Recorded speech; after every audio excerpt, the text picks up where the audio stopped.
I feel why crime rates are also rising is because of the recession that we all are facing currently in Australia. Yes, it's terrible. Australia's economy has expanded at the slowest rate. The weakest annual growth. The economy is slowing and we really should fear recession. Risk of recession is rising. I find like all jobs are equal over here and you get paid equally. I have heard people getting not paid equally. Living in us, like there's communities for everything. Somehow you still feel like you have no one. I feel it's the nature of the country itself. Yeah. It is very individualistic. I've experienced the worst of healthcare system over here. The good thing is because my mom's a nurse, everything is so convenient. And the best thing is they get this entertainment corporate credit card. They get like $150. I abuse that card.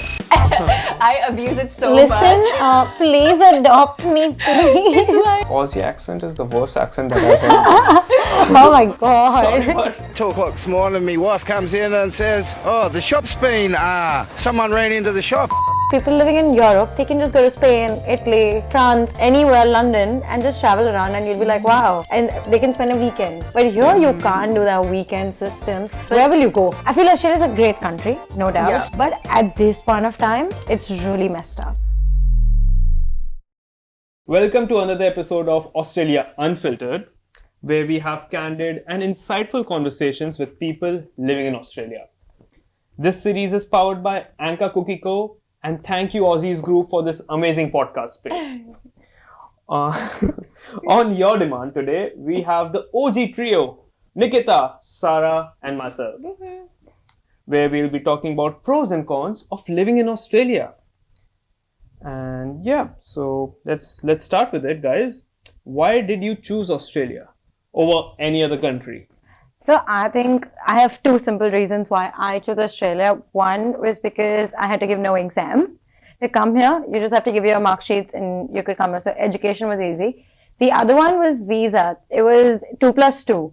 Whereas at that point of time when I was coming here, a lot of my friends had gone to London, but they had to come back in like 3 months. And Canada being really cold, Australia was the only option left, I would say. And I was like, it's not a bad option that was left. So that's why I chose to come to Australia. So I just wanted to ask for the audience, what is 2+2 over here?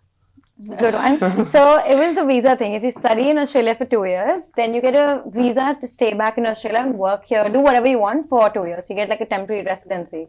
Yeah. And then you can get a potential permanent residency and then maybe be a citizen. But yeah, that's a long shot. But 2+2 was that was the goal at that point. All right. What about you, Nikita? Similar story was convenient. So we had a PR.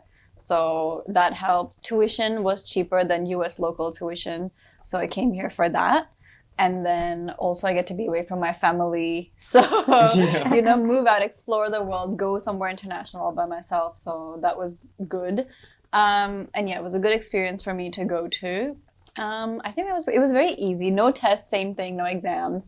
And it was also in the middle of COVID when I traveled. Yeah, I know, it was a little sad. I was like 1 out of 6 people in like this 100 people international flight. That might be so comfy. Yes, any seat, business class, any meals, whatever. Did you say business class? Do whatever I wanted to in the whole plane. Oh my god, wow. And it was a 15-hour plane from LA to Sydney, so...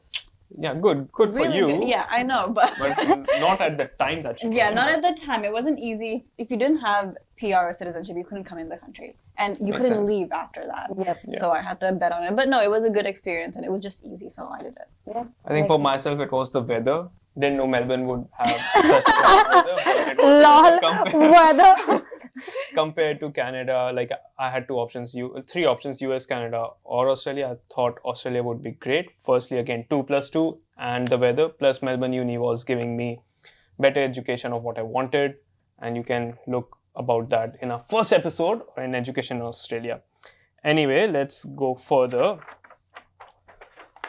So Australia is known for its high quality of life. So Nikita, what do you think this sentence actually means for yourself? For me, I think quality of life here is a lot of aspects. It's culture is a good quality of life, So whether that's work culture, it's diet, food, fitness, people are super involved.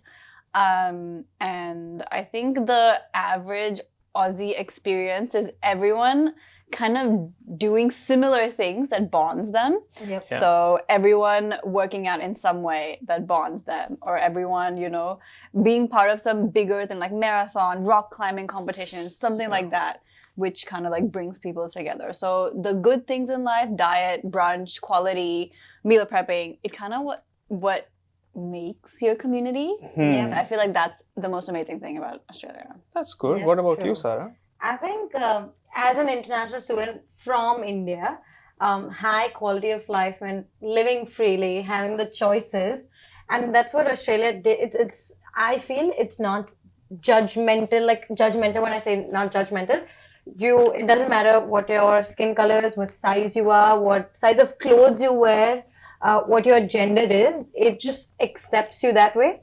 There are two ways to this, but I'd say it is very open. No one is going to be like, even like whatever your size may be, and you're walking on the street and you're wearing short clothes or long clothes or whatever kind of clothes, no one is going to stare at you.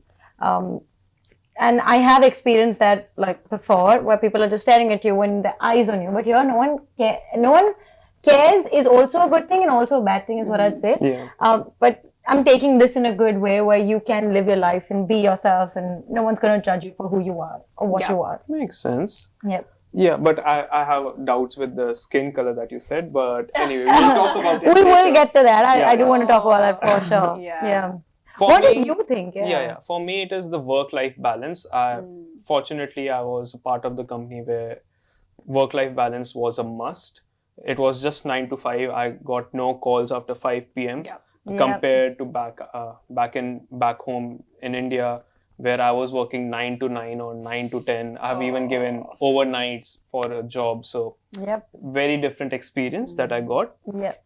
And that helped me actually gain more skills, be fit, make my own food and everything, which is much needed over here. I think I completely agree. Like the work-life balance is amazing. Like you enter the office at 9, you leave at 5. Dot 5, work is pending, anything is pending. Obviously, sometimes you can stay back, but you can finish it the next day. And on weekends, no one is messaging you and being like, hey, where is that? What is that? No one does that. But obviously, you have got time for yourself about fitness and cooking food and social life and blah, blah, blah. The other side is what I'd say, based on my experience, because I'm from India, is that in India, there's help for everything. True. Or you can get food for really cheap. So I do not support the 9 to 9 work culture, but I think why that eventually ends up happening is because I used to take more breaks when I worked back in India. We used to take more breaks in a 9 to 5 job. Of course, yeah.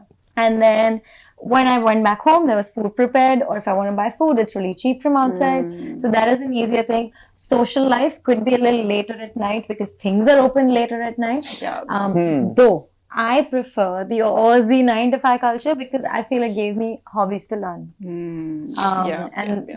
It is I would count it in like one of the pros, even on social media and stuff I've seen compared to the US.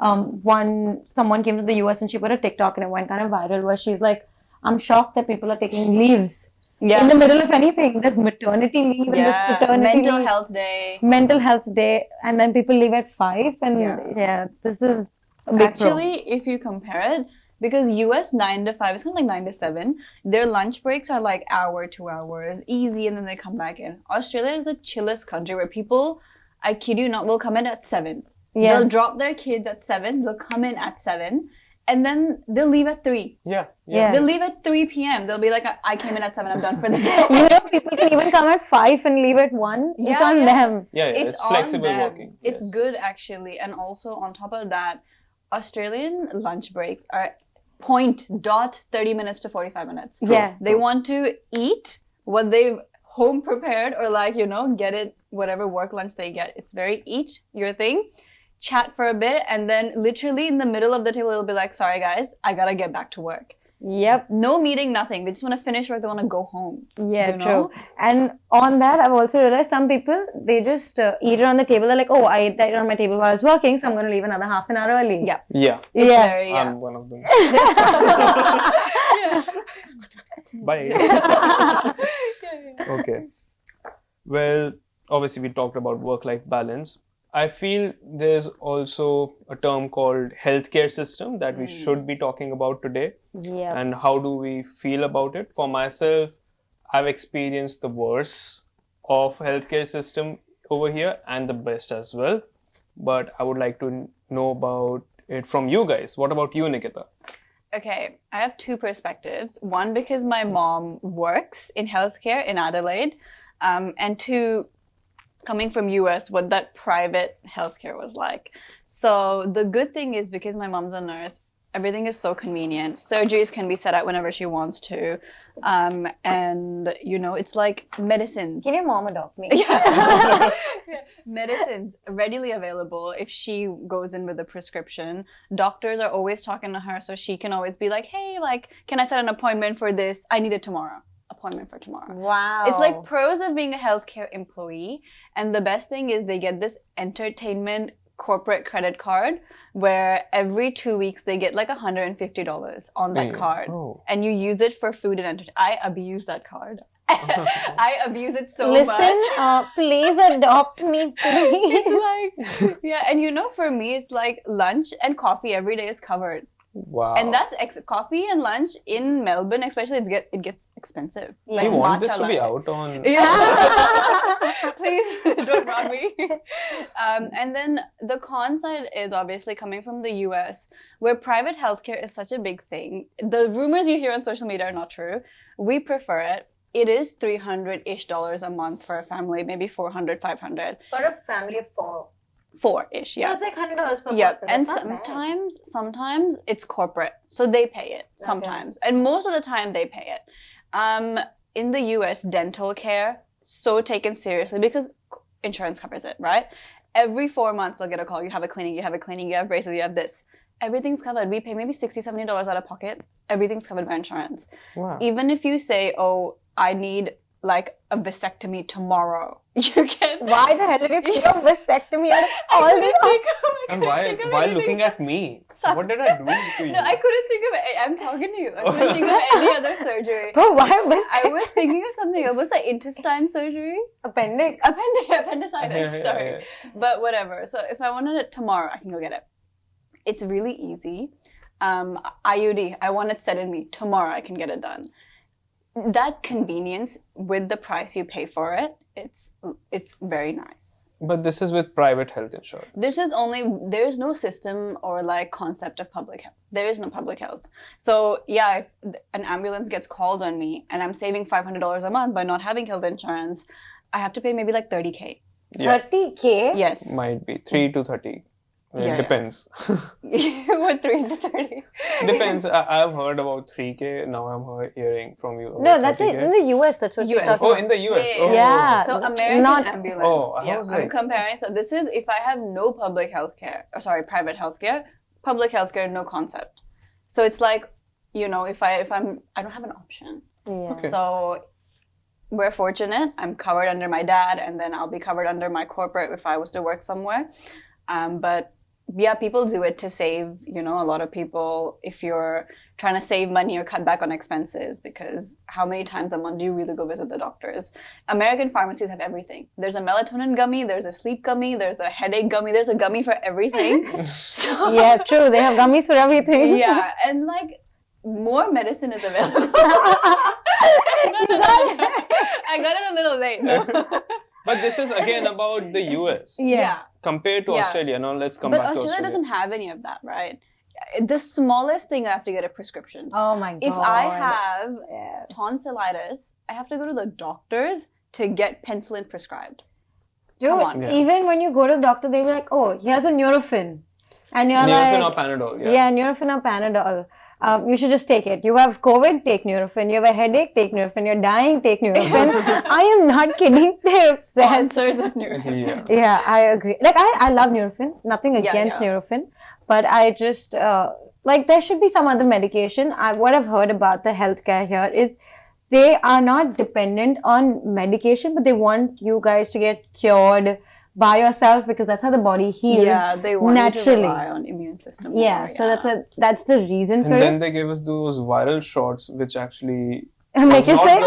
which is not good for immune system. So I think I'd say again I have two ways of how Nikita has. Is because when we come as an I came as an international student. When you come as an international student, a lot of things are not covered, and it is expensive on your pocket. A lot of the times you're not even using it. But when you go to the GP, the whole experience is anything happens, you go to the GP, you have to get a test done, you have to go to another doctor who the GP has to recommend, or you have to give a prescription to, and then get a medicine. And getting an appointment, for example, you want to get a sonography or you want to get an X-ray, it'll take weeks. You might die in the process. I'm literally, that is the truth. That happens. But when you become a permanent resident and you are a citizen, you do have benefits, is what I would say. Amazing. I would say as a PR, when you have your Medicare card, if you want to go in for a surgery, one thing I don't like is like they rate how important it is. Like if it's knee surgery, you wait in line for 6 months. You know? Oh my God, I got to know about this recently. One of his colleagues, she has sinus, okay? Now sinus is, she can get surgery, but it's rated, as you said, the importance. It's not like brain or heart or lung. So then she's just like, oh, right now it's not important. Maybe if you someday are feeling like dying, then we'll put you up in the wait list. But what about the middle part of it? Exactly. What about the struggle you face every day? They don't, and I get it, it's a public system, you have to cater to everybody. But the worst thing is even in emergency rooms. Oh my God. I want to point out, it's not just the cities. Even if I go to the one in the suburbs, it's still a 12-hour wait. And if my head is I would have rather just stayed home and overdosed on the same Nurofen and, just recovered by myself. Except they make you sit in that cold ER and just to wait for like 2 what's that called? IVs. Like, come on. And it's like, I get it. Other people are dying in the ER. Other people are doing this. But in the US or like other countries also, like back home in India or Dubai, the nurses can just give you the IV. But here, the doctor has to come, then prescribe the IV to you, and then you wait for the IV to come. And that takes 6 hours because the doctor is busy. Oh my God. If you have watched Good Doctor, that's not how things are. They don't take you to the... True, that's so true. But things are there differently. If you come with like just a cut, they might find it cancerous. So that happens. Good doctor, everything leads to a surgery, but whatever. In Australia, like I agree with the emergency part. A friend of ours, he dislocated his shoulder. Now, he's not dying, he's not bleeding or anything, but he couldn't move. So they called the ambulance because they couldn't move him and they had to take him to the hospital. The ambulance said, is he bleeding? Is he dying? They're like, no. He's like, oh, then can you wait for 3 hours? They're like, we have more emergency. See, I don't blame them. Probably they have to take care of, more serious things. But also, you never know what if this turns out to be serious, which is even worse. And even emergency departments, when you enter, I have been there 4 to 5 times for other people, not myself, thank God. Knock on wood. Yeah, knock on the wood. Just do everything now. But yeah, I have waited there for 3 to 4 hours. My friends had kidney stone pain, so it's really bad. And they're crying, they're puking, and they're like, give me something. They're not giving anything. They're like, you wait. Wait for the doctor. Oh my God. And wait for the queue or wait for all of those things, and it's just bad. It's too much. Yeah, it is too much. The good side of ER is you get very beautiful nurses. So I had to go through emergency because of my liver abscess. Though I had to wait for like 6 days to get the results from the doctor that I have something wrong with my body, which is not good because generally back home you get all these results in like 2 hours. For me it took 6 days over here. Then he said, oh, there's an emergency, you need to go to them to this emergency room. So we went over there, and the nurse, though she didn't know where my nerves are, she was beautiful, and she said that I might die soon.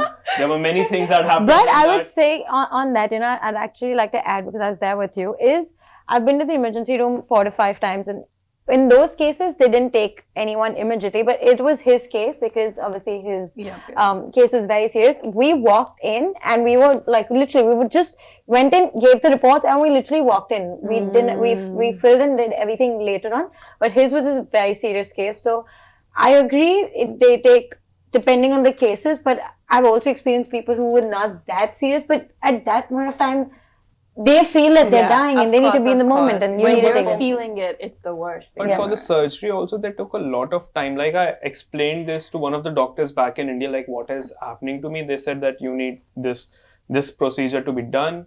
And these guys took like 5 days to come to that because they were checking if it can happen, if it might hamper other organs in my body.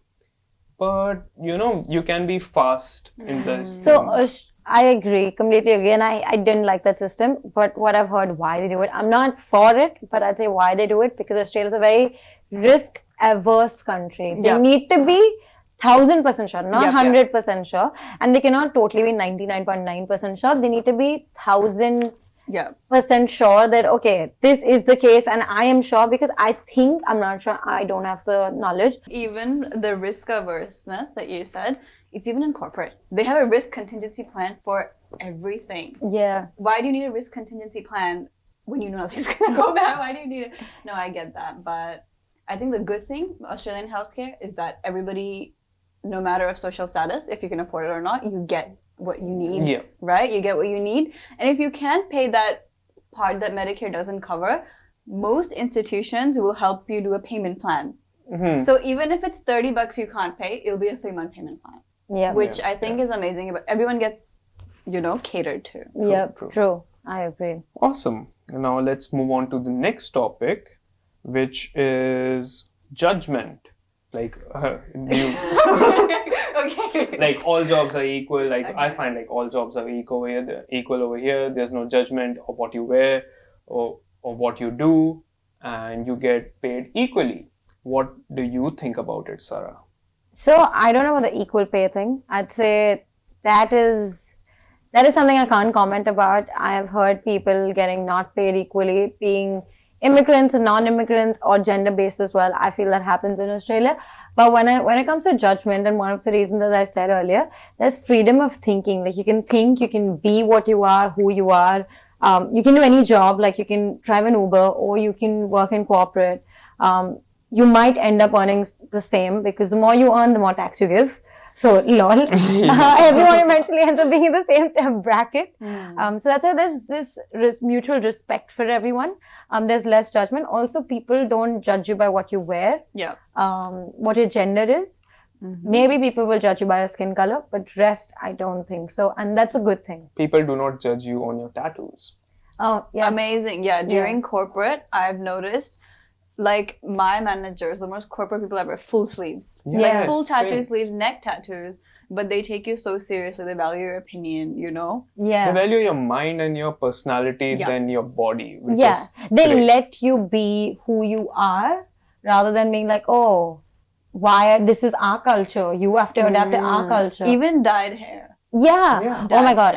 As we were talking earlier in healthcare, there was there were 2 nurses. One of the nurses, she had like pink hair, like baby pink hair, like blasting, and the other one had like this aqua blue hair. And we were like, whoa, this is first off. And they had like full sleeve tattoo, like a nurse had it. Which is usually you don't see it, and so this was really nice. Yeah, true. Yep. So where were we? Sorry, we were Judgment. Sorry, don't judge me, guys. Judgment free space, trying to. This is a safe zone. Okay. So that's it. That's all. No, I think that's the really good part about Australia. Nothing is bad. They don't judge you. Except the racism parts. They don't judge you on like who you are. They're even accepting of other cultures. Oh, you want leave for Diwali? Go ahead, take it. They're very accepting of that. On that, because you said so, that's the good part, is what I'd say. But the con is that I'd say there is racism. There is a lot of racism that happens over the table, under the table, ignorant racism, all kinds of racism. So do expect it. Like it's not going to be there, but don't take it. But it's in everywhere in the world, though. It's everywhere in the world. But if you're facing it, do not take it. And sometimes you do not even get to know that it's happening to you. True. Like you get, so I've been commented, which I didn't realize months later, but it was like, oh, like, you're Indian, so are you on the tech team? Oh my God. Okay, guys, come on. I mean, yes, it's true, but come on. So I work for this. I worked for this hospitality, really big hospitality brand.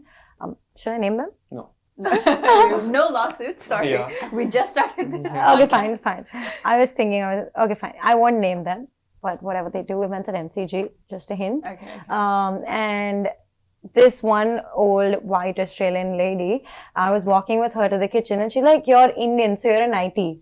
I'm like, no, I'm in, like, I do digital marketing. Like, I create content. He's like, yeah, same thing, IT. I'm like, no. And then I was like, forget it. I'd rather bang my, head to a wall. That would break. Then But this explain, woman, yeah. she just kept, I tried to explain to her again and again, but she's like, IT. Indian, IT. And I'm like, whatever. It's a bit too much. But honestly, on that note of judgment, I appreciate how labor laws here are strong. It gets annoying to the rest of the public. But great. You know what? If I am working past 7 p.m. on a Sunday, I get paid so much more because I'm But working on a weekend. on that, labor laws are good when you are casual. Yeah. They don't affect you if you're full time. But full time, generally, the days are set. Agree, the days are set, but labor laws are only for people working casual. There are no laws that, okay, if you're worked after this point of time, your salary can't be lower than this. Because people expect you and you would be a great person also. Like, they're like, you have 3 years of work X, doesn't matter. Because we need 5 years of work X with all these softwares and all these leadership skills. And yet we will only pay 100,000. I'm like, dude, 100,000? No, 100,000, that's a lot of money. Yeah, it's a lot. Yeah, 100,000 including super. I'm just giving an example. With all of this, like, with 5 years of work X and all these skills, we'll only pay 100,000. And they're like, are you kidding me? But I think that part that's expected 9 to 5. How crazy that whole thing is, we've discussed on our other podcast.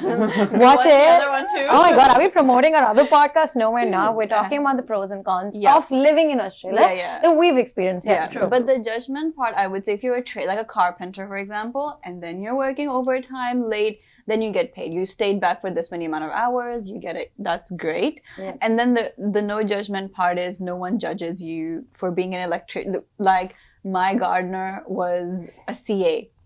He was a CA and he was like, I hated it.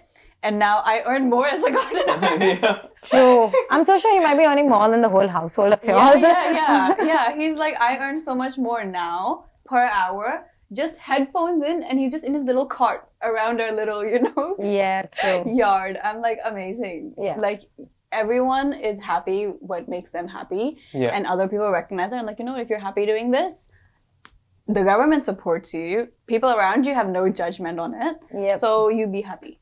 True. So I have some other things to point on, like racism. Coming to racism, again, it's not on the face, but when it happens, you can see it happening, like at a bigger scale. True. I come. Oh my God. Yeah, you say it. So one of my friends was in this team, like in a very big company, and suddenly he got made redundant. Then he told me it was not just him, but 3 or 4 other people in the same team got redundant, and all of them were brown. So they want only specific people to showcase at the end of the project, like they have been working on it, and people who have actually worked on it, they get made redundant whenever the time comes. Yeah. Whenever there's budget, what do you say? When there's some shortage in the budget or they have to let people go off, the browns, be it Pakistanis, be it Indians, be it Sri Lankans, be it Bangladeshis, like the South Asian people, that's what I have felt, and my friend did feel that that's what happens. Agreed. I think in the higher management is what I've noticed. This is a global company, and I don't want to name it again, but global shoe company. A friend of mine works there in retail, and then he or she had told us that the upper management, not a single multicultural person. It's all white people. So that is where it comes in. It's shocking to know that why multicultural, because there's so many in the workforce. How is it possible that they're not a part of it? Yeah. Or it's impossible to miss out a person of color or of culture. How do you do it? So maybe it might be a thing they missed out, but it's shocking when the whole workforce on the floor is multicultural people, but when it comes to management, they're not there. Like, it's actually the same company that I interned at. All of upper management, why? And even if there's that one staple brown person they keep to show for diversity, you know, so if you point out, they'll be like, oh, but this person, if you talk to them, born and raised Aussie. Aussiest accent. And I'm like, come on. Like, yes, it's diversity because they're a person of color, but they are Australian 100%. Yep. I wouldn't call them Indian. I wouldn't call them Bangladeshi because they don't sound like it. Ethnically, they may be, but nationally, they're still Aussie. Yeah, true. Like, then they don't hire immigrants, whereas this country is made of immigrants, and they bring the economy so much money. Yeah. Yeah. Talking about accents, Aussie accent is the worst accent that I've heard. Oh my god. Sorry, but sometimes you cannot understand what they're saying. Oh, agreed. No, what did I say, guys? It's really quick and snappy. Yes, it is. Yeah. And it's short. They shot in every damn thing. Like, I remember when I initially came, like my first few days, I was at a store and bought something or this thing, and the other person like, ta. And I'm like, what? I'm like, ta. Yeah. I was like, is she saying bye to me? But then later on I got to know ta, by the way, means thank you. And I'm like, what? How the hell is ta thank you? It's like, you don't want to say, it's just Parma. You don't want to say Parmesan schnitzel, Parma. Yeah, Parma, Servo, Avo, Arvo, Macca's. Let's have an avo, this arvo. You know, in Australia is the only country where McDonald's is not McDonald's. It is Macca's. Even the app is called My Macca's app. Even Burger King is not Burger King, it's Hungry That is Jack's. because of another reason. That's not because of this reason. That's just how TK Maxx is not TJ Maxx. Oh, yeah. Here. That's a whole different Yeah, reason. yeah. That's not this reason. Okay. Yeah, but anyways, it's just very like, come on, Aussies. Yeah, Yeah. true. No. Anyway, Yeah. talking about Aussie lifestyle and their accents, what about fitness, guys? Yeah, I think that's a good one. Yeah, Australia has made me fit. I would definitely say so because of all the walking that I have You to can't do. see, but there are like muscles here. Because of all the walking that we have to do. Oh my God, Otherwise, you have to pay a lot of money to the public transport over here. So yeah. Now, I think if it wasn't for Australia, I wouldn't be this fit and I wouldn't be going to the gym. I hate going to the gym, but here there are so many functional training things, and it really got me in the habit, and I could see a change in myself. And even if I couldn't see a change in myself, you go out or you're there everywhere. There's an F45, or there's a fit stop, or you can see people running. Doesn't matter what time of the day it is. I've seen people at Friday night when I'm going out to party, people are going out running, and I'm like, I feel so guilty. Yeah, they do night runs here. Night runs. It's a big thing, and you know what? I feel like when they say there's something for everyone, in Australia, there's something for everyone fitness-wise. Yeah. And they're so serious about it. It's like, oh, sorry, I'm going out drinks with my rock climbing group. Yeah. Ricky, rock climbing. It is. Yeah, and everything is a sport, like Pilates, and then they'll be like, okay, whatever. The proper sports, you'll say, like, oh, soccer, whatever.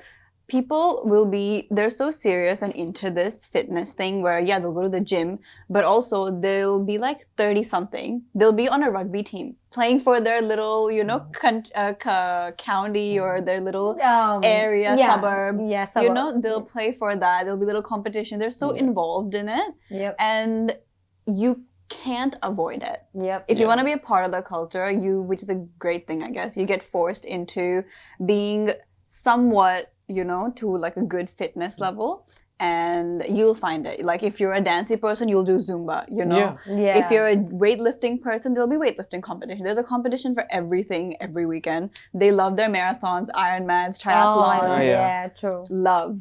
True. Similar for you, Sara. Like you did netball. Like what she was like. She was involved in netball. Now she is. Though I broke my leg, but whatever. Yeah. She still wanted to play netball. Oh, I played netball with a broken leg, but that's a story for another time. Yeah. Yeah. That's how you also got involved into fitness because she wanted to be fit and she wanted to be involved in this this Aussie culture. For me also, I got fit, like whatever fitness that you can see on the camera and reality, because I'm in Australia. Not just fitness, it's about making your own food as well. It's about the discipline that you have to follow. Getting up in the morning, going on a walk with the dog because you have to do so. Go to the gym, come back, prepare breakfast, get ready. So it's still a timetable that you have to follow so that you're living a good life, which was not the same when I was back home because I was going to a 24-hour gym. I can go to the gym anytime as it was 9 to 9 job or whatever I was paying. And no one cared if I'm going there or not. Like recently I was not able to go to the gym and people were asking Sara, where's Kush? Which is again, they're building this community of fitness and they're asking. So I felt motivated to go back to the gym again. True. I think what you said right now, I don't know, we haven't discussed, like, I feel like there's a great work-life balance as well that Australia provides us, and that's a big, big pro. When you move to Australia or when you think or when you're living here, I feel living here, that it's become a mentality as well, that, 9 o'clock you start, 5 o'clock you finish, and that time you leave. Yeah. Aussies come in, drop your kids, 7:30 a.m. They'll be there. 3, I'm out. I have to pick up my kid. I have to do so many things. I came in at 7. My lunch break was 30 minutes. I socialized with my mates for 30 minutes. Back, I'm out. Yes, exactly. It's very get to it, get your work done. And then have a life beyond work is what they kind of promote. And that is amazing. And you can go to work, like as you said, 7 o'clock. People even go at 5 and leave at 1. They're like, I have to do this and I have something else and I don't want to miss out. What the work requires you is 8 hours. But guys, just letting you know, not all workplaces allow this. Yeah. There's a work-life balance, like 9 to 5 or 9 to 5:30 or whatever. This is there. The flexibility of time, not every workplace provides it. True. Some places yes, some places no. Yeah. And I think after COVID, this flexibility came into place. But I think it's going. Scale, I think it's going. So many workplaces are becoming back to office, and it feels so weird. This I back to don't office think the thing. flexibility is going, but I do think the coming into work they're enforcing now. Yeah. They have to pay so much of rent to these empty offices. Obviously, they want people to come in, people to use this space. Who told you to invest so much in that? Then how would they create that company No, anyway? but I really like the get your work done, get out. And also, guys, not all Aussies are very quick. Sometimes on Fridays, like Deloitte, or I don't know if other Big Four, but they have summer Fridays.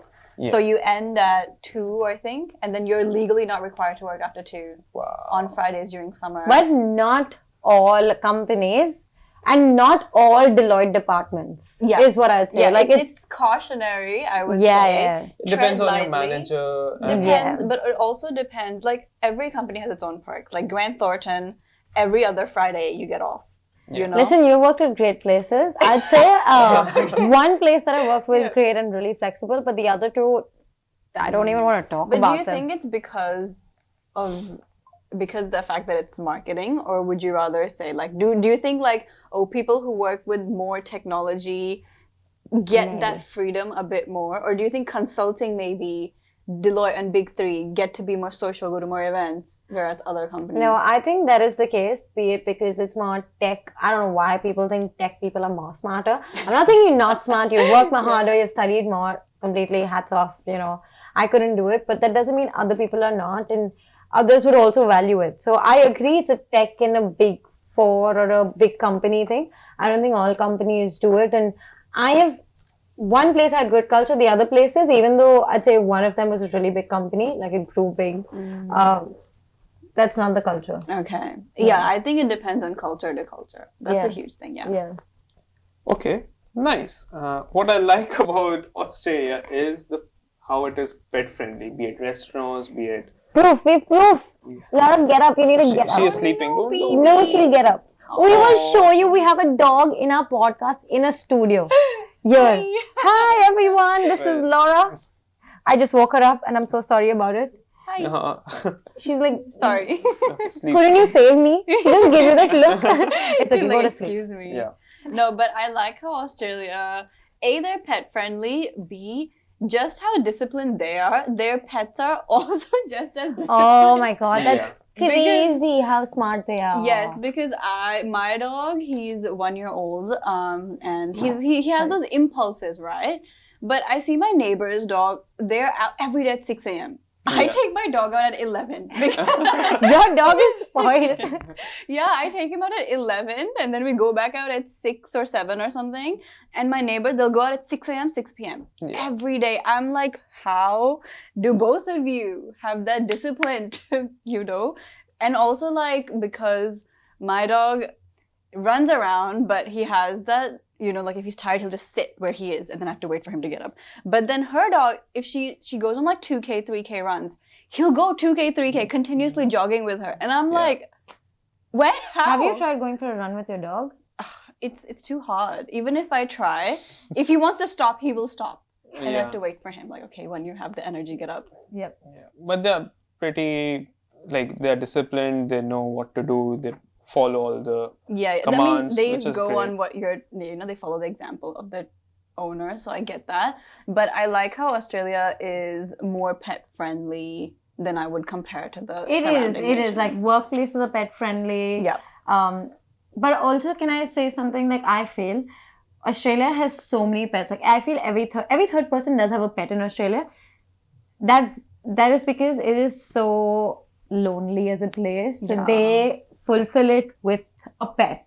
Is what I feel. Like, they need that companionship and they seek for it in a pet, which I love it. And I love dogs and I love animals and they're the cutest and they're the best, But this is the reason, like, back home, it's so busy, it's so populated. Yeah, so you're many never people. home. It's really, here after 5 p.m. There's no way you can't be home. Yeah, true, exactly. So they try, and it's not just about home; it's also about isolation, about social life, and being far away from the city. Then PTV stops. Oh my god, exactly. Like, it's so isolated. If you live in the suburb, which I personally can't, but if you live in the suburb, it's a dead. You won't even hear a crow. You might just hear insects. You won't hear anyone walk, and it's quiet. To get to a public transport, you have to walk like 20 minutes at places, and they're so slow. Usually in the suburbs, there are no trams. The buses take ages. It's just. I think it's still coming up. There are projects coming up to resolve that issue. But speaking someone with experience, but there is very little. And even I remember talking to you the other day, and you were telling me, like, if you live in the north and you're from the east side, this is the east, if you want to go to the north, but you have to go like this, then like this, you have to come to the city center. You can't go from here, even though this would be shorter, like through public transport is what I'm talking about. So for the listeners, in Melbourne Southeast, there's, let's say for example, there's Dandenong, Cranbourne, Lynbrook, those areas. If you want to go to somewhere like Frankston or Mornington Peninsula, you're gonna take 30 minutes by car max, and you're gonna take, if it's like a closer area, if it was a train line, you would take 15 to 20 minutes if it was a direct train line. But because it's a city-centric PTV system, you have to take 20 minutes to the train station, 1 hour to city, then wait for the V line, then another 1 hour down to where you want to go. Oh my god, I would give up. I would lose my thing. Is it the same in Adelaide? You've stayed in Adelaide, right? Adelaide has a really low PTV system. So like, how's the anyway? But how is the public transport? Non-existent. That's what she said. There's very low. Similar to Gold Coast, it doesn't have. It has a public transport. There is a tram, but it barely runs like half the city. It runs like this. That's it. Like, I don't think it takes a right and left. Yeah, so that's a problem. I think Sydney has a better public transport in terms of it takes you to almost each and every suburb. Like, if compared to Melbourne, it's just in the city mostly, and every public transport gets you to the city, but you cannot go back for some reason. Yeah. Oh my god. But anyway, I think totally living in us, like everything that we've talked about, is a part of a culture. Like, the loneliness and the community. Actually, it's a bit contradictory if I talk about it now, because there's communities for everything. There's your workout community. If you do a sports, there's a little group there. There'll be like work friends. There'll be uni friends if you still keep in touch. There'll be high school friends if you keep in touch. You have these little communities that make up you, but somehow you still feel like you have no one except maybe like a partner if you're a relationship, or a roommate if you live with them, but then they have their own lives, and like even your partner would have their own lives. So you feel that isolation even if you live in a place like the city. Yeah, true. I feel why that happens is because you have to do everything by yourself. Like Yeah. you have to do your laundry, you have to fold your clothes, you have to buy grocery, do your dishes, make the food, pack your food, eat your food. And eating your food takes the least time, just by the way. Yeah. But That's super fun. yeah, so I think it becomes you, and you have to do it yourself. Like no one's gonna come. Like I'm talking about immigrants or people living by themselves. So not just immigrants, people living by themselves. It's not easy. So I think eventually you end up being alone and doing it yourself, and that's what creates the loneliness, maybe. I feel it's the nature of the country itself. Yeah. It is very individualistic. Yes, it's very independent. Even Aussies grown up here, brought up here, they are fine. I have a house, I have a car, I have a dog. I don't need anything else to live. They are so happy doing it. I don't know how true this is, but I feel why Australia became like this is because there's no freaking place next to Australia to go and travel. And even if you've traveled from one end of Australia to the other end, it takes 5 hours in a change of time zone. Like from Perth, people prefer in Melbourne and Sydney and the east side of Australia, people prefer to go to Bali because it's cheaper than going to Perth. Yeah. Whereas people living in Europe, they can just go to Spain, Italy, France, anywhere, London, and just travel around, and you'll be like, wow. And they can spend a weekend. But here you can't do that weekend system. Where will you go? Yeah, but I also feel like because this ties into it being city-centric, right? New York as a suburb is such a big suburb, and then there's a city, and then there's surrounding cities.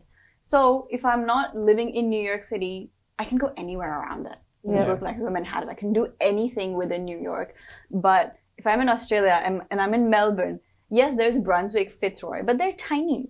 They're super tiny. There's nothing to do around it. True. If you come to any other suburb, it's just where people live. Yeah. And they go to the city to work, and they come back and just live there. There's no surrounding city areas, whereas in the US, it's not city-centric. So there's big buildings everywhere. There's things to do everywhere, and people socialize almost everywhere. Yep. You don't have to go home somewhere. I agree. And on that point, things shut here really quick. Like even shopping malls or forget shopping mall. Doctors, you only find them 9 to 5 on weekdays. Weekends, it's very rare. Like all doctors are not open. It's so weird. And even shopping centers are, except I think in the city center and few places, Thursday and Fridays start to be open for later times. But most places or cafes or restaurants, they shut early. And you're like, are you serious? Like, I just finished work. What do I do? Do I manage work or do I do a social life? It still comes on the mentality of the independentness and the individuality. True. And even if you see the homes that they have built, they just cater to one person or two people who would be living in the house. Like back in India, I can talk about that because I am from India. We think about what if another family comes and stays with us. So we need to have another washroom, we need to have another bedroom, we need to have another parking within our space. Yep. Over here, okay, you have only one car park, one bedroom, and something like that. And so your mentality also, changes because I'm an architecture student and I've been following architecture. It's nature, culture, architecture. So it comes from your nature and it converts into architecture. So what all we just talked about, be it the cityscape, be it the restaurants, or be it the house, it just revolves around how people are just independent and they just want things for themselves. Yeah. And that's why they're not able to create those many friends. You can create communities as acquaintances, but it's very hard to create that family bonding. Yeah, and I want to point it out, in Adelaide, if you look at most, not modern, but maybe mid-range homes now, they're not over 40, 50 years old, built in that time frame. Literally every single house that my mom has looked through to live in, 1 bathroom, 5 bedrooms. Oh my God, how is that possible? I know. Even the house that I currently live in, 1 master bathroom attached to the master bedroom, no door, by the way. We have to get the door ourselves, okay? Yeah. And no locks also. Yeah, locks. Lock is not a system in Australia. Locks is, And then for the rest, 3-4 bedrooms, 1 toilet, 1 bathroom. Yeah. And I'm like, what the hell? If I compare this with the US, there is like a toilet per room. Oh, that's the what- same in India. Yeah. that's what, like, it's again, you think about the other person also. Like, if you're living, okay, they use their washroom, I use my washroom. It's not a community washroom that everyone can just use. Yeah. It's crazy to find a 2-bed, 2-bath. Oh, Yeah. It's so hard. It is, yeah, true. It's a privilege. It's a privilege. But I think because of this individuality, there's that respect and safety. People are not judging you because they are just looking after themselves. True. And because of that, there's that safety thing that we were talking about before. If people are not judging you, they won't be attacking you. They won't be. Yeah, true. No, I agree. Like, I personally, it's my personal one, I feel safer in Australia, but depends on the areas as well. Depends on the complete areas. I've mostly spent my time in and around the city, in the suburbs around the city. I remember when I used to work in Geelong, and oh my God, I was coming back home at 10 p.m., which is not late.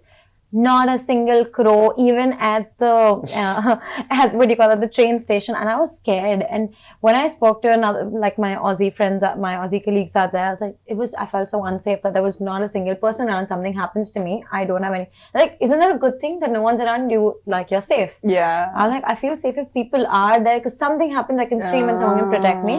Yeah. But on the other hand, living in the city and everything, I feel so much safer. As I said, people don't judge. So there are, those eyes are not there per se, like, except the racist eyes, that's a different thing.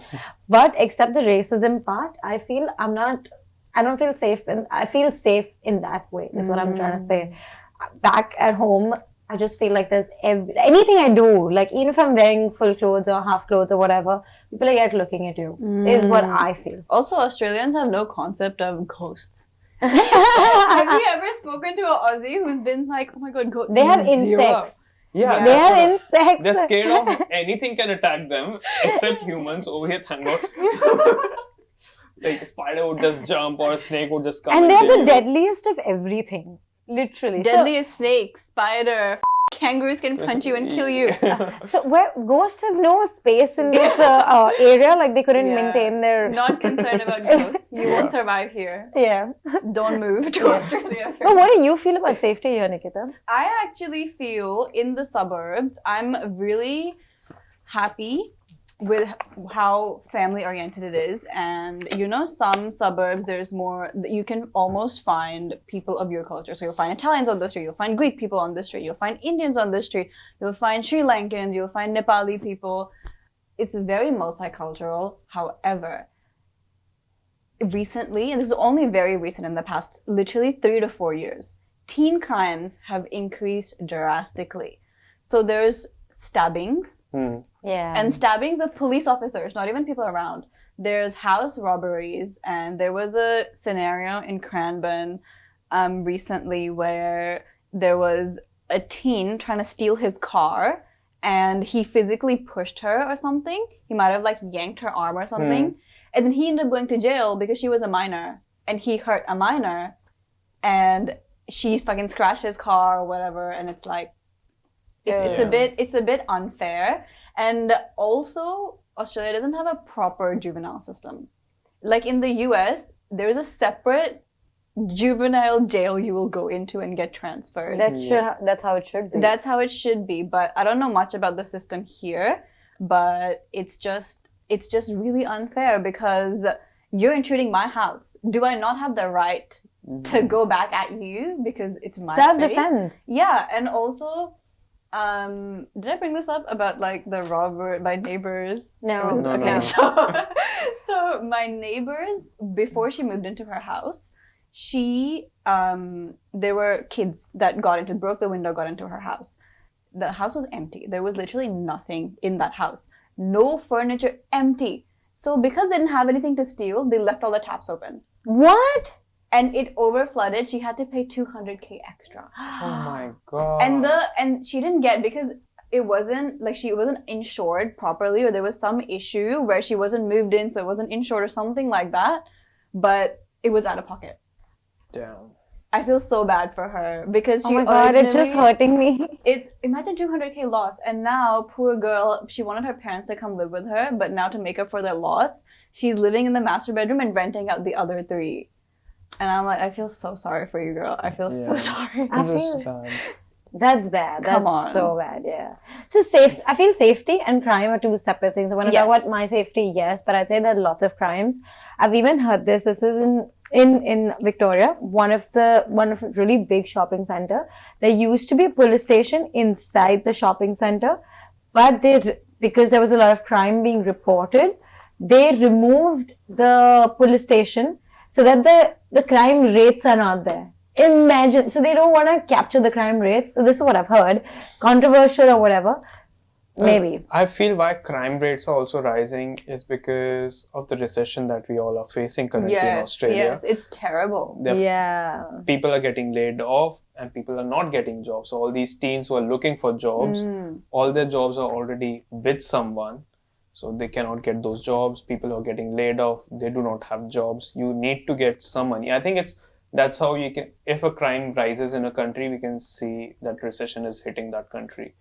True. And cost of living is getting higher. So you need to do something to get that money. And that's the adults getting laid off. Good thing because we don't judge. Now adults will take whatever jobs available. So if that's like Coles 9 to 5, they will do it. And the teenagers who are supposed to get that as part-time or get that as college support or something while they live somewhere else, they're not getting it. Yeah. True. And now they're like, okay, if you steal like 2 packs of strawberries from Coles, they're not going to say anything. It's a big corporation, whatever their loss. Yeah. But it's still contributing to the crime rate, right? Yeah, it And is. it's like an understandable point where it's like they're left with no choice now. Yeah, true. It's like it's like there's no option. Where do they go? And when they left Ideal, they're just gonna behave like dumb teenagers. Yeah. Which you can't like not blame them. It's wrong, but yeah, it just happens. But the crimes that they're doing are not petty crimes or petty crimes. So they're just like stabbing police officers. That's a big crime. Yeah, true. Kicking someone else's food while they're eating it. Yeah. And then abusing them, passing out racist comments is a crime. Yeah, So, true. That is a thing. But cost of living has also affected all of us. I agree. Like, right now we're talking about pros and cons of living in Australia. And if any of you are seeing this and you're not planning or thinking of coming to Australia, watching this, I feel Australia is a great country, no doubt. Yeah. But at this point of time, it's really messed up. It is. Honestly, groceries for one person living in the city, in front of my own eyes, went from $40 a week to like $150 a week. Yeah. And I'm like, I can't eat comfortably. If I was to pay rent as well right now, I would have zero savings at the end of the day. Agreed. And it's not just groceries, everything has gotten everything's gotten expensive, but at the same time, salaries are not increasing according to the expense. Like, people are yet getting paid the other, like how they used to get paid before. So that's why I'd say 10 years ago, people could, afford to buy houses because there wasn't such a high interest rate or they earned well enough compared to the cost of expenses. But now, people do pay you compared to your home country. You will get paid better, 100%. But the expenses that you have, they don't match up. It's like you rather just be getting paid. You don't save money and you're just spending money. So I think it doesn't balance out the whole. It sounds great that you're earning 100,000 Australian dollars, but you're spending a lot of money. From that 100,000, tax is also going to go. And then you're going to give rent. Super also. Super. I'm saying plus super, but just exclude your tax or whatever. And there's so much, it's really expensive. It is expensive. And if getting a job that pays you 100,000, that's not going to be easy to get. Guys, let me bust the myth. It is not easy to get a 100K job. It is not a starting level for most areas. It's actually half of it. 55. Sorry to break it to you, but average, not like categorized by industry, but average starting for a graduate out of university, doesn't matter if it's master's or undergrad, starting is 55K including super. True. Just keep that in mind. Yeah. So if you come in average only if you're earning 100,000 though. Like yes, true. Otherwise you're actually below. Below true. Oh my God. That's the reality currently, and people are not giving as much salary as they were giving 3 years back. And also this is why a lot of people work weekend jobs and then they don't judge each other because you need a weekend job to survive sometimes. we were actually making this thing, which sometimes it pisses me off too. So your last resort, what was I saying, for like work is just to work a job that you wouldn't want to, or it's not ideal back home. Like I wouldn't be working at a supermart in India or Dubai, but people will out of that because I need that income, and I will here as well because my 9 to 5 income is maybe not enough. I will, matter of fact, get paid more with the casual rates, the weekend rates, the overtime nightly rates. Doing that, then my 9 to 5 will pay me per hour if you cut it down, right? Yeah. Agreed. And because of that, you find a lot of students who are here temporarily then contribute, especially South Asian or even Asian, they will contribute to the Uber, they'll contribute to, you know, the housekeeping, cleaning, hotel management, all of this. And then I guess Indians will, not Indians, but I guess most Desi people will come and say... South Asians, I think. Yeah, South Asians would come and say, oh, like, why are you in this country? You just did a master's and you're driving Uber. Yes, it's bad, and I don't want that to be your 9 to 5. It's annoying when that becomes people's 9 to 5, but I get it because cost of living is so high. If you want to stay in this country, how else are you going to make money? True. 100% agreed. Yeah. Well, what about the air quality over here, guys? So In this room, It's hot. It's hot as I'm wearing a wool sweater. Oh my god, this Humans of Australia jumper keeps you really warm, guys. Dropping soon, but whatever. It's what it keeps me really, really warm. But the air quality in Australia, like if you're talking about quality of life, high quality of life in Australia, I feel you have good water, good air, good food around, though expensive, but you get to be healthy. Good nature. Everyone's excited about camping, campsites, nature. Yeah, it connects people. Yeah, so all these things do add up. Yeah, true. And then that's another way to find your community by going to these trekking and camping. Yeah, true. So yeah, that's another way for I think a lot of people to bond here actually. Yeah, agreed. Well, I have another topic, but we have kind of discussed over it, which is education. Yeah. Just go watch our podcast. Yeah, you can watch our podcast, but we can touch on the schooling part of it. Okay. Even before the schooling part of it, I want to say one thing. I know we've done a podcast about education. Do watch it. When you say, because we're talking about pros and cons of Australia, in this topic, I would like to say that the pros, obviously, great education, maybe depending on your course, as I've always said, not always. The other con is it's really expensive. If you want to go to a big university, it's really, really expensive. Yeah. And I don't know, personally, I don't know how much worth it is. I know you might be just coming to get your visa, but is it worth it? That's my only question about education. But yeah, we can go to schooling. Yep. Yeah, we have not seen the schooling part of the education system over here. But I think Nikita's brother is in a school currently, and we would like to know more about that. Of course, being an older sibling, especially like 8-year age gap, I get to 8 years. He's in high school now. So I get to be like the second parent when parents aren't around. And the biggest thing it's gonna sound so funny, but it's so inconvenient, is school bus. Yeah, if you are a public school student, private school buses come for some, but public, you are in charge and responsible for taking your kid to school and bringing them back. Yeah. And yes, they get PTV for free. If they can take the train by themselves, they can. But it's fine when you're 15, 16, okay, like you're trusted to take PTV by yourself. Australia is a safe country, especially during the daylight hours. And there's like police officers, bike officers, you're safe. But when, at 6 a.m. or 7 a.m. in the winter, when it's still dark during those hours, you're not going to send like a 10-year-old to like walk 15 minutes to a bus stop, then catch the bus and then go to school, That's not something you're going to want to do as a parent. So you're left with either one parent being at home, or the second parent, or even imagine if you're a single parent, you have to take off from work, you have to work odd hours, you have to be there, you have to ask somebody to ride share. It's inconvenient because every day you have to pick up and drop. It adds to the traffic because between 3 to 5, roads are blocked because parents are picking and dropping kids. And then after 5, the adult traffic starts when people start to come home. Yep. And between 5 to 7:30, the roads are jammed. Yep. I had a question. I know this is like a big con. Is it, I have no idea. Is the public education in Australia free or is it really cheap? What is the case? It's very cheap and it's free technically. We don't pay a lot. Honestly, I don't even think we pay much. We pay for like uniform, we pay for books, we pay for sports equipment. There's always donations that you put for kids' events and sponsors.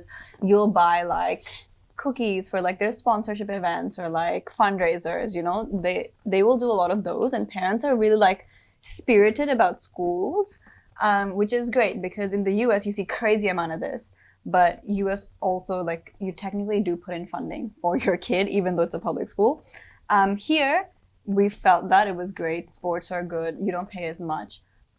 Private schools are cheaper because we pay because my brother's gonna go into it, $500 a month. What? That's it? Private. Wow. That's not bad.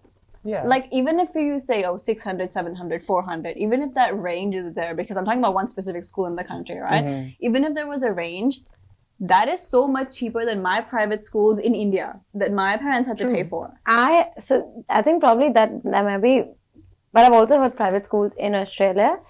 Someone saying that the fees of that private school is $50,000 a year. A year. Then again, I think it depends on the school, right? Yeah, I it think depends on the school and the area. Area for and sure. how old. 50,000 and I'm like, oh my god. Depends on the reputation in terms of how old is that school. Yeah, like Uni yeah. Melb has a big reputation, and that's why the fees compared to any other university True. in Australia. Yep. So, but coming back to the bus point, I feel though you are saying it as a con, I feel it's a pro as well. Because then there's more bonding between the child and the parent also, and trust building, and there are low crime rates because back in India I have seen or have known about the taxi drivers or the bus drivers touching children. There's a bad touch, good touch. So there are many things happening because during those times. I think there are pros and cons to both. Like I remember I never had a bad scenario in a school bus. I had like great scenarios and I had so much fun. School bus time was fun, okay? It was like a bonding time with friends. You save a seat for a friend and you do all those things. No, but I think going back to your point, it adds on to the independence from a very young age. Yes. And you see kids, like at least in all the suburbs that me or my friends live in, you see kids taking the bus, 12 years old, they'll get together, they'll take the same bus, they'll go to the shopping center by themselves, they'll have a day, they'll come back. Yeah, true. And kids start working at 14 at like Macca's or retail or service jobs. They start working at 14. Yep. And then they're like super independent from a very, very young age. Yep, true. You know? But back in, like, obviously we also make friends in school buses, but I'm just talking about the cons of what things can happen. It's not just school buses, there are school vans, there are autos, a lot many things can happen, there are accidents. So parents are not very comfortable with that. And seeing their child go through things is just how you think. Probably. But actually, there's also another weird aspect to this, which is fitness. If your kid has to walk 2 kilometers to school, if you can't pick them up, they do a lot of walking.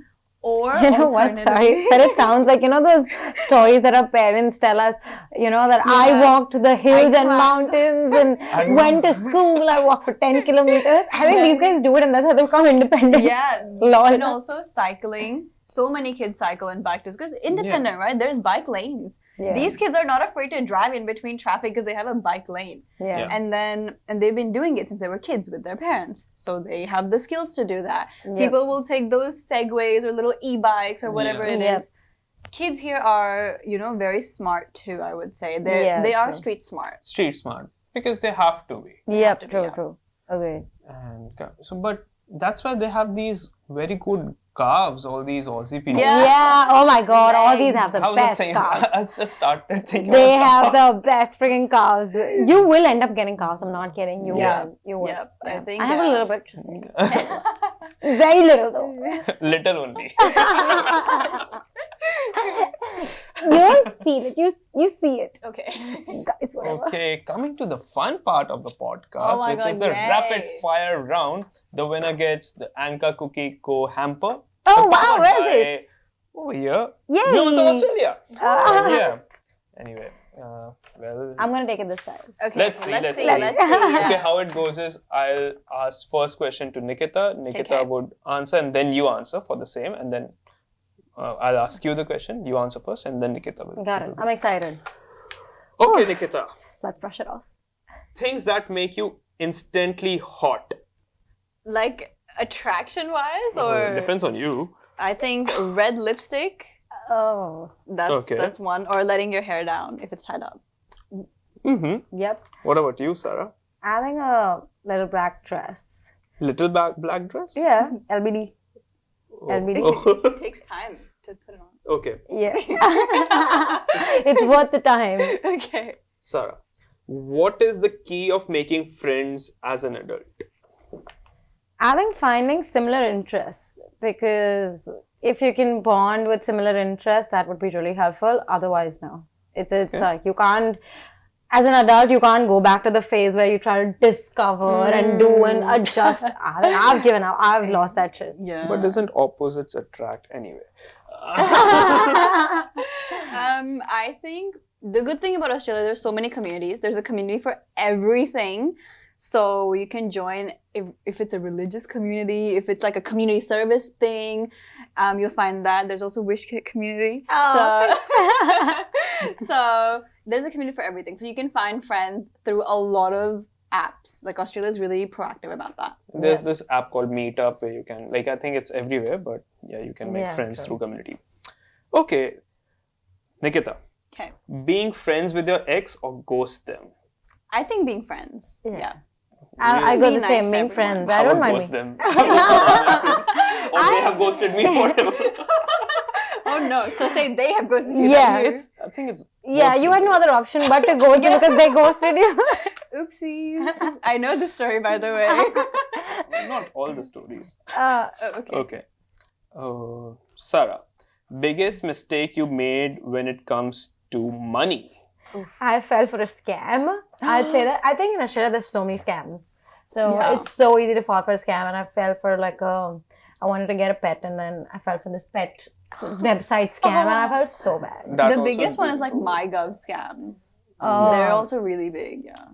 So many messages come, like your toll is pending. I'm like, I never crossed that road, so just shut the fuck up. Yeah, whatever. Mine would be being a shopping addict. Oh. It's the worst. What did you buy recently? Shoes, this one and 2 another. pairs. Yeah. Oh, they No, look no. nice though. The problem is I will buy things and then 6 months later I won't wear it. And so you won't believe it, but last week I had 30 kgs of clothes and shoes to donate. And I was like, What's your shoe wow. size? Okay. Nikita, what's your dopamine menu? Like, what would your first go-to meal would be, which would hit? Oh my All- god, which my hit mouth all is your spots? watering. I think it would be Korean fried chicken, Yes. some corn cheese, and chips. Yum. That sounds yum. But Korean is my favorite too, so.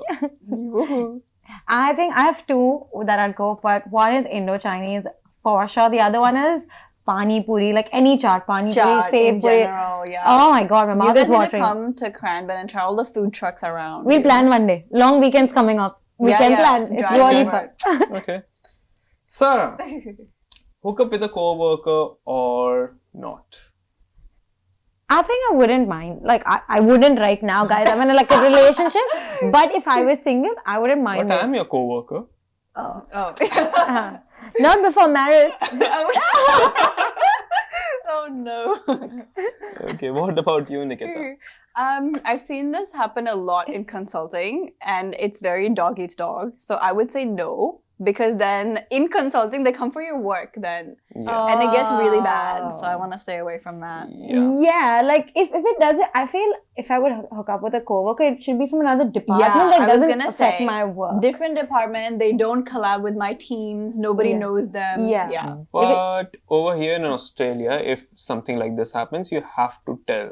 No. Yes, like I'm not gonna tell my manager, oh, I hooked up not with manager. You have there's this confidentiality something notice that you have to fill. So you don't have to tell your manager, but you have to fill this form that something has happened. It's fine. If it's a one night thing, no one cares. Yeah, but No, if well, you're in a relationship, HR has to know. Yeah, yeah. probably. That's a whole different scenario. Well, that was it, guys.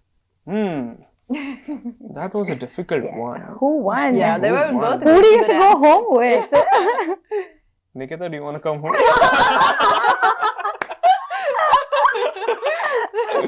Okay, fine. Go to Cranbourne. Well, you're anyways getting adopted by Oh yeah, my mom. Nikita's mom. So I'm it's the yet same not house. adopted. No. See, the hamper went home with you guys anyway. Yeah. I'll give it to Nikita this No, time. no. Okay, go for it. Woohoo! Congratulations, go. Nikita! My cookies. Yay! The brookies. Brookies, cookies, yes. Anka cookies, they're lovely. And thank you, guys. Thank you. If you have any questions, just comment down below. Yeah, we Awesome. want to know if you agree, disagree. Yeah. What's With your any of the your take? With any of the what was the questions? Rapid fire. Rapid fire questions. Yeah, we want to know. We want to know what your response to the podcast is, but more importantly, we want to know what your rapid fire was. Yes, for sure. Alrighty. Thank you guys.